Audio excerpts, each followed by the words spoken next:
যুদ্ধ পরবর্তী সিরিয়ার আনাচে কানাচে ছড়িয়ে ছিটিয়ে আছে বাশার আল আসাদের আমলের নির্যাতনের চিত্র। কোথাও ক্ষতিগ্রস্ত ভবন, আবার কোথাও নির্যাতন কেন্দ্র। সব মনে করিয়ে দেয় বিভীষিকাময় বছরগুলোর কথা। তবে সময়ের সঙ্গে সঙ্গে পুরানো ক্ষত সারিয়ে নতুন স্মৃতি তৈরির উদ্যোগ নিয়েছে কামিশলি ও দামেস্কের একদল তরুণ। নির্যাতন কেন্দ্রগুলোকে নতুন নকশায় সাজিয়ে সেগুলোকে রূপান্তর করা হচ্ছে ক্যাফে ও সাংস্কৃতিক কেন্দ্রে।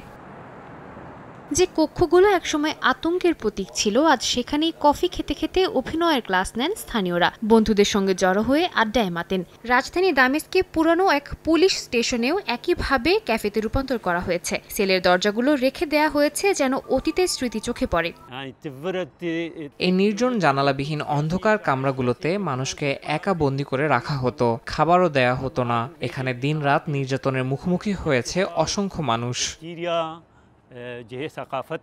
গত বছরের ৮ ডিসেম্বর ক্ষমতাচ্যুত হওয়ার পর প্রকাশ্যে আসে আসাদ সরকারের বন্দি শিবিরগুলোর নির্মমতার চিত্র। নাগরিকরা বেরিয়ে আসেন ভয়াবহ সেই নির্যাতন কেন্দ্রগুলো থেকে। মানবাধিকার সংস্থাগুলোর দাবি, ২০১১ সালে গৃহযুদ্ধের সময় থেকেই মানুষদের আটকে রাখা হতো, যাদের অনেকেই আর কখনো পরিবারের কাছে ফিরে যেতে পারেননি।